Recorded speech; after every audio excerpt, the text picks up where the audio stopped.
Sophie. What are you up to? Hi Esther, I'm just playing with my animal friends in Beast Intersection.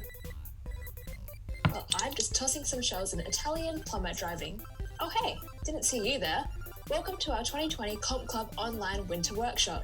In this series, we'll be covering programming with JavaScript and using it to make a game. Compclub comes from the Computer Science and Engineering Society at UNSW, and we run free workshops like this for high school students like you. We're all about creating a fun, collaborative environment for students to develop their interests and to hone their programming skills alongside like-minded students. Usually, we'd be learning with you at UNSW, but this year we'll have to keep it virtual. But first, a bit about ourselves. I'm Esther. And I'm Anthony, and we'll be helping you through this first half of the workshop. I'm in my second year of computer science at UNSW. I've been challenged every day to be creative and problem solve, and I can't wait to keep learning about new technologies and ideas. Hey everyone, I'm Anthony and I'm in my second year at UNSW studying computer science and media arts. I like programming because you can make all sorts of things with it, like extensive databases or brilliant light shows. So what makes games unique is how you can interact with them and have fun. How they can do this is with lots of computer code. For example, controlling the branching directions of your choices in them, or generating the visuals when you press buttons. But how can we make them?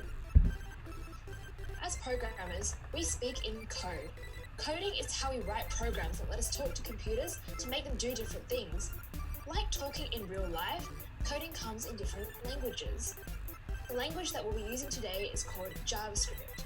It's a super common language these days and is used in almost every website you'll come across. Today though, we'll be using it to make a game.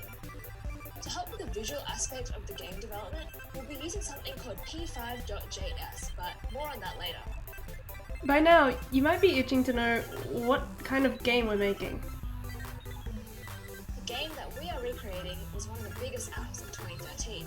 It boomed in popularity with its simple yet addictive gameplay, but today it is little more than a digital relic. We're making Flappy the spaceship. Wait, what? What's Flappy Spaceship? We're trying not to get copyright striked. Before we can start building our game in P5, we have to learn the coding language that will be telling the computer what to do. So, we'll be having a series of episodes on learning to program and solve problems in JavaScript. This will be our tutorial level. We'll start our journey by showing you how to print, work with data, and more, all the fundamental ingredients of a JavaScript program. Then, we'll learn about making decisions in code. We'll make simple and logical conditions, and we'll write some if and else statements and repeat code with loops. Finally, we'll level up our code by writing functions, crafting custom objects. After these videos, you'll have all the tools we need to start building your own world-famous mobile game in Level 2, and another series of videos where we'll walk you through coding a Flappy Spaceship game. Every topic will have its own small video, so feel free to skip to parts you want to know more about. Each video will have demos and activities for you to follow along with. And if you have any questions at any point in the workshop, whether it's help with fixing code or getting feedback on your project or just some human interaction in quarantine, feel free to contact us at Compclub. We'll also be releasing some challenge activities with each video.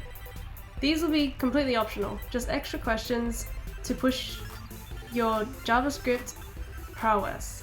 Some of them might be a bit harder than the activities in the videos, but don't fear. We'll also be releasing videos to walk you through the solutions. So here's a quick tour on the P5 editor, which is where we'll be writing our code. So a file in P5 is called a sketch. On this editor, we have a section to write and edit our code, and below we have the console. The console is where we might get the computer to write text that, or where the editor might let us know when we've done something incorrectly in our code. And something more exclusive to P5 would be this right side, which is the preview area, the canvas, where shapes and images we draw with code can appear. So, a file in P5 is called a sketch, so you can save these by signing up. On the top right hand side, there should be a way to sign up. I've already logged in, so we have a little greeting, and we can hit File and Save to save it to our collection. You can name it here. By default it gives you 2 random words. Name it anything, and we recommend you do this so you can work with us throughout the weeks and create your game. Anyway, we're signing off for now. Let's mosey into our first video.